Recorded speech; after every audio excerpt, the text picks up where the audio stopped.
Paris is sitting in a cafe all alone and not feeling lonely. It's hugging an empty coffee cup for hours and hours, undisturbed, watching the world pass by, writing your great unpublished novel or sketching people at the other tables and musing on the meaning of life. Paris is meeting friends in cafes and going to little-known restaurants to eat cheap food. Paris is sitting in the same place where Cardinal Richelieu ate, and later Jean-Paul Sartre or Picasso and Matisse. Paris is staring in awe at the Eiffel Tower, but never going up because of your fear of heights. Paris is wandering around the Louvre, standing in front of a great painting that the Japanese tourists haven't yet discovered. Paris is the Ile Saint-Louis.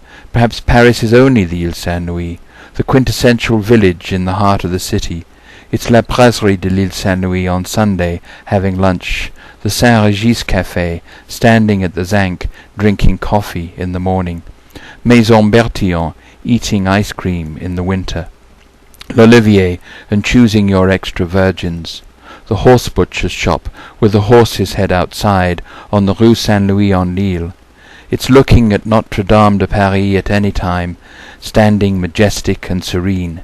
It's the conciergerie and shuddering at the memory of its past. Paris is listening to free jazz on a Sunday in the sunlight on the Pont Saint-Louis. Paris is Brasserie Lip and sitting near Anouk Aimée. It's Les Deux Magots and sipping tea with an Anglophile friend. It's Café Flore, sitting on the terrace, drinking café au lait, and La Palette on Rue de Seine, sipping citron pressé and watching the waiter be rude and nice by turns. Paris is Montparnasse and La Coupole, sitting where Sartre or Giacometti sat. It's Le Select, looking for a friend who wasn't at La Coupole, and La Closerie des Lilas, sipping beer at the piano bar, watching beautiful women and speculating on the possibilities. Paris is the Académie des Beaux-Arts, Beaubourg and the Centre Pompidou. It's the Grand Vernissage where champagne is served. It's the Bastille before they built the Opera, and l'Opéra before they built the Bastille. It's Café de la Paix for an aperitif before the opera, La Serre for lunch with a visiting Californian, La Tour d'Argent, eating duck while looking out at Notre Dame, and afterwards walking along the Seine, looking up at Notre Dame as the sun goes down. Paris is Sacré-Cœur and the view from the steps. It's the Picasso Museum and the best Monets in the Marmottan, tucked away in the 16th, where no one goes unless they know. Paris is being moved to tears in the Musée Rodin and standing transfixed before the steely gaze of Van Gogh at the Musée d'Orsay. It's the Bibliothèque Nationale and browsing the print and booksellers along the Seine. It's Shakespeare and Company and all its ghosts of Joyce, Hemingway, Walt Whitman and Sylvia Beach.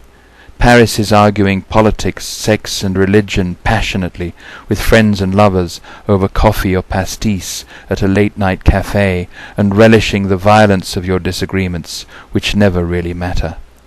Paris is watching the full moon rise over the Ile Saint-Louis, the view causing your heart to fill with awe. Paris is wandering around the Marais on a sunny afternoon and stopping to listen to someone playing Eric Satie on the piano, the sound ethereally drifting down through the shuttered windows out into the street below. Paris is making love to your first Frenchwoman, and the experience stays with you wherever you go. Paris is a woman, beautiful, seductive, intelligent, refined, and cruel, capricious, venomous, and bitchy, but never for long. Paris is not the Champs-Élysées, although it used to be. It's not Maxime's, although the tourists don't know it yet, but it is pain poêlé and baguettes and croissants at the local boulangerie. It's a café crème in the morning and un café after lunch. Paris is the Rue Saint-Denis and watching the prostitutes ply their trade amongst the sex shops and cafés. Paris is the market at the Rue de Bussy and Rue de Seine, buying your wine and cheese and tomatoes and strawberries and flowers, and stopping for a real croque-monsieur at Le Petit Zinc nearby. Paris is everything and everybody who's ever lived within her environs, or visited, or made love, and laughed, and cried, and got drunk, and died, and was buried in Père Lachaise, but still lives, and breathes, and walks, and haunts every inch of this eternal bliss called Paris.